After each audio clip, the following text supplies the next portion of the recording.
ever been so scared that you were hiding so people wouldn't find you? Imagine feeling that way and being found by a messenger from God. And not only that, but being called by a name you do not identify with, one that doesn't fit your actions.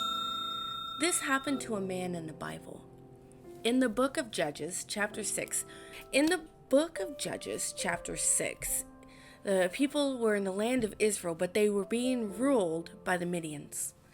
The Israelites had done evil in the sight of the Lord.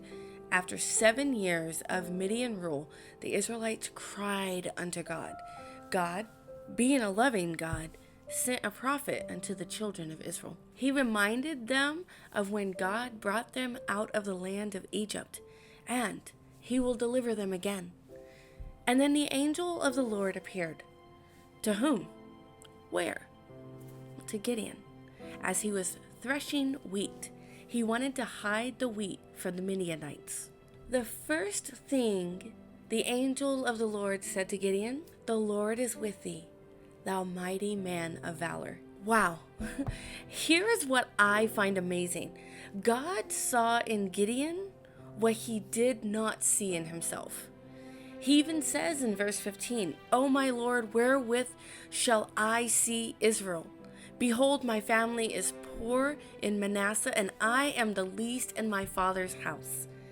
Gideon did not see himself as a mighty man of valor, but God did.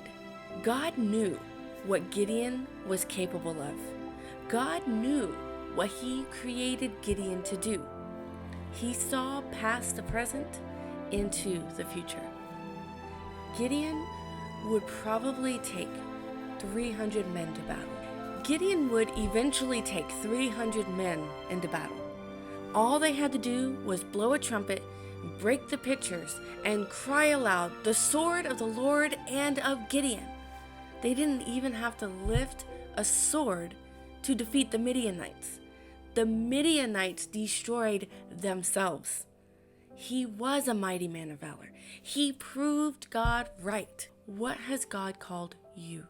Not how do you see yourself, not how do others see you, but how does God see you? Pray and ask God what name he has for you.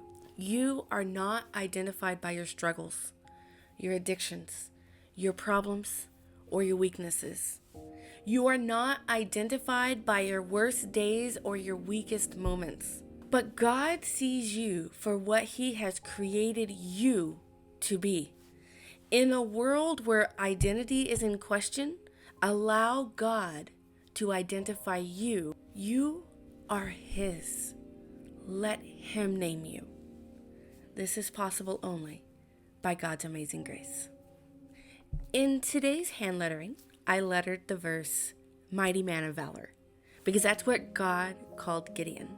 I used watercolor paper and used dual brush pens. I used a blue, a green, and I also used a gray to make the shadows on the letters. So join me as I letter.